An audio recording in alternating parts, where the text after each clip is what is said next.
हॉर्माज बताएंगे global mood माहौल। कुछ ही देर में इनसे बातचीत की शुरुआत करूंगा। पहले ग्लोब की थोड़ी सी तस्वीर दिखा देता हूं। गिफ्ट निफ्टी कह रहा है भाई साहब उस फ्राइडे के पेनफुल सेशन के ऊपर और दबाव की कर लीजिए तैयारी। 2/3% या उससे ज्यादा के दबाव के साथ हम लोग आज शुरुआत करेंगे। 150 पॉइंट के गैप डाउन के गांधीनगर से इंडिकेशन आ रहे हैं गिफ्ट निफ्टी की तरफ से। मूड वैसे दुनिया का थोड़ा ऐसे ही रहेगा, उसका रीजन आपको क्लियर कर अभी समझ में आएगा। हमारे एशियन पीयर्स लेकर आइए स्क्रीन पे, जो ट्रेड कर रहे हैं मिला जुला सा कामकाज होता हुआ। फ्लिप करेंगे यूएस में फ्राइडे को, प्रोड्यूसर साहब ने हेडलाइन में बढ़िया तरीके से बताया था, पेनफुल सेशन था फ्राइडे का। 1.25 से 2.25% तीनों बेंचमार्क्स दबाव में। इंट्राडे डाउ की चार्ट स्क्रीन पर आएगी। 200 पॉइंट नीचे खुले थे, एक समय 800 850 पॉइंट दबाव में थे और फाइनली उसी तरह की कमजोरी 750 पॉइंट दबाव के साथ ही सेशन की समाप्ति होती हुई नजर आई। यह हाल है यूएस के मार्केट्स का। और आज सुबह के फ्यूचर्स थोड़े बहुत सुधरने की कोशिश कर रहे हैं, 1/3 से 0.5% ऊपर है, पर तस्वीर तो बिगड़ गई क्योंकि हम लोग जब फ्राइडे को क्लोज हो रहे थे उस समय यूएस के फ्यूचर्स फ्लैट थे। एक्चुअल सेशन में इस तरह का पेन था। तब और अब की पहली प्लेट आएगी, जहां फ्यूचर्स छोड़े थे उससे कहीं ज्यादा दबाव के साथ डाइजेस्ट करना है आज सुबह की कहानी को। इसीलिए गिफ्ट निफ्टी दबाव में है। एशिया थोड़ा सा चंगा सी नजर आ रहा है और एशिया में ध्यान रखिएगा निकेई जापान के मार्केट्स बंद हैं, बाकी जो खुले हुए हैं वो मिले जुला कामकाज करते हुए नजर आएंगे। हॉर्माज गुड मॉर्निंग, कैसा मूड हफ्ते की शुरुआत में? इस तरह का पेन स्क्रीन पर क्यों? गुड मॉर्निंग आशीष। और पेन के कई सारे फैक्टर्स थे शुक्रवार को जो आए थे, और सबसे ख़राब दिन 2025 का फ़िलहाल के लिए तो ये अमेरिकी बाज़ारों के लिए था। और ख़राब बात ये भी थी कि जब तक ऐसी भी गिरावट आई है तो निचले स्तरों से सुधरे हैं। ये तीनों कल और फ्राइडे को डेज लो पर बंद हुए, तो ये एक ख़राब संकेत था। पहला फैक्टर ये था गिरावट का कि यूनिवर्सिटी ऑफ मिशिगन का जो कंज्यूमर सेंटिमेंट इंडेक्स था वो 64 पर आ गया था, और महंगाई के जो अनुमान थे, 5 साल की औसत महंगाई के अनुमान थे, वो 3.5% तक जा पहुंचे हैं, जो कि 1995 के बाद का सबसे ऊंचा लेवल है। अब फेड की ये कहानी है कि उनको 2% लाना है और कंज्यूमर्स ये सोच रहे हैं कि 3.5% तक महंगाई रहने के अनुमान है। ये एक फैक्टर था। एग्जिस्टिंग होम सेल्स वहाँ पे अनुमान से ज़्यादा गिरे, वो एक ख़राब फैक्टर ये भी था। रियल एस्टेट में वहाँ पर थोड़ा सा पेन है। सर्विसेज पीएमआई का जो फ्लैश डेटा आया था वो कॉन्ट्रैक्शन में चला गया। बिजनेस ग्रोथ जो थी वो सितंबर 2023 के सबसे धीमे स्तर से हुई, वो एक और नेगेटिव फैक्टर था। और एक ऑप्शंस एक्सपायरी भी थी वहाँ पे कॉन्ट्रैक्ट्स को लेकर। इक्विटी कॉन्ट्रैक्ट्स थे, ETF कॉन्ट्रैक्ट्स थे, उसकी नोशनल वैल्यू लगभग $3 ट्रिलियन की थी। तो उस वजह से भी थोड़ा सा प्राइस एक्शन पर थोड़ा सा ज़्यादा दबाव देखने मिला। एक कंसर्न ये भी थी कि एक नई खबर निकल कर आई है कि चीन में वुहान में एक और कोरोना वायरस वेरिएंट का डिटेक्शन हुआ है।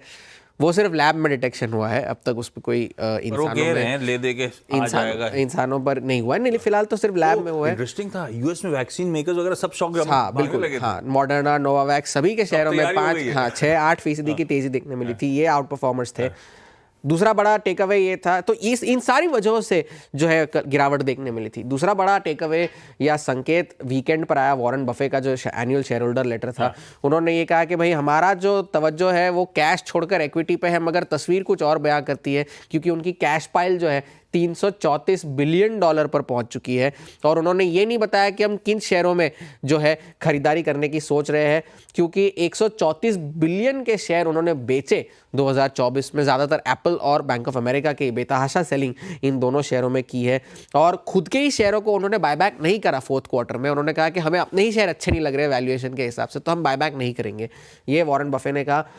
तो ये सारी बातें थी। अब एनालिस्ट का ये कहना है कि शायद अब ऐसे कैटलिस्ट एक साथ आ चुके हैं कि बाजार में एक करेक्शन देखने मिल जाए, मगर फेड के जो अफसर है वो ये कह रहे हैं कि जो यूनिवर्सिटी ऑफ मिशिगन का जो सर्वे है उस पर ज़्यादा ध्यान ना दिया जाए, क्योंकि ये 1 महीने का डेटा है। कंसिस्टेंटली अगर 2-3 महीने का डेटा इस तरह से आए तो हम समझे कि हाँ अर्थव्यवस्था में थोड़ी सी प्रॉब्लम है, लेकिन ये सिर्फ 1 महीने का डेटा है। मगर बैंक ऑफ अमेरिका का ये कहना है कि जर्मनी, जापान, चाइना और साउथ कोरिया, ये 4 मार्केट जो है यूएस के मुकाबले में अब अट्रैक्टिव लग रहे हैं वैल्यूएशन के हिसाब से, तो हमारी प्रेफरेंस वहाँ पर है। और गोल्डमैन सैक्स ने भी ये कहा कि हेज फंड्स जो है उन्होंने मैग्निफिसेंट 7 के अपने ज़्यादातर स्टॉक्स पे अपनी पोजीशंस जो है वो घटाई है। अब यूरोप की तरफ चलते हैं कि जर्मनी में जो चुनाव हुए उसके नतीजे आए, उसमें जो है कल नतीजे आए, कल रात को आ गया। और वहाँ पर चांसलर जो है ओलाफ शोल्ज, उनकी जो पार्टी है सोशल डेमोक्रेट्स, वो तीसरे नंबर पर आई और दूसरे विश्व युद्ध के बाद उनका ये सबसे खराब प्रदर्शन था। और जो ऑपोजिशन विपक्ष के नेता है फेडरिक मर्ज, उनका जो ये CDU CSU ब्लॉक है, उन्हें सबसे ज़्यादा वोट मिले हैं मगर बहुमत नहीं मिली है। तो अब उन्हें जो है एक मिलीजुली सरकार बनाने की कोशिश करनी होगी। अब वो बातचीत शुरू करेंगे और बातचीत किन से करेंगे? सोशल डेमोक्रेट से ही करेंगे। इतनी जल्दी कैसे गिन ली यार इन्होंने? वहाँ पे तो नतीजे आ जाते हैं, जैसे जैसे चुनाव होते हैं वैसे नतीजे तुरंत आ जाते हैं। जबकि ईवीएम मशीन तो अपने पास है, बाकी बैलेट पेपर से करते हैं। और वहाँ पर जो उनकी एंटी माइग्रेंट जो पार्टी है फार राइट वाली AFD, वो दूसरे नंबर पर आई है, 20% से ज़्यादा वोट मिले उनको। राइट विंगर्स दुनिया भर में छा रहे हैं। हाँ, और यूरोप में तो ज़्यादा हो रहा है ये। और ज़्यादातर पार्टियों ने उनके साथ गठबंधन करने से इनकार कर दिया है। तो अब ये तो तय है कि ये विपक्ष में बैठेंगे और उनकी जो नेता है उन्होंने ये कहा है कि अगला चुनाव हम जीतेंगे। कोई असर नहीं, अपने पे ज़्यादा कोई असर नहीं, मगर ये एक चुनाव का नतीजा वहाँ पर देखने मिला। इस हफ्ते के 2 बड़े ट्रिगर्स हैं। एनवीडिया के नतीजे आने हैं इस हफ्ते और वेंसडे को आने हैं, वेंसडे रात को, यानी कि हाँ, और PCE का डेटा आना है फ्राइडे को।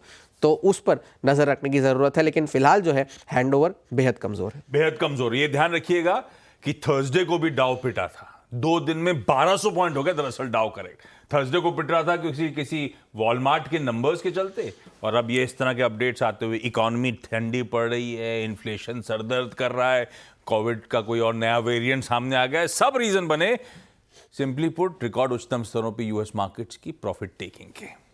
तो हैंडओवर तो गड़बड़ा गया है। अच्छा, फैक्ट थोड़े से और भी हैं। जैसे बैंक बोफा का सर्वे था एक इंटरेस्टिंग, वो फंड मैनेजर्स सर्वे।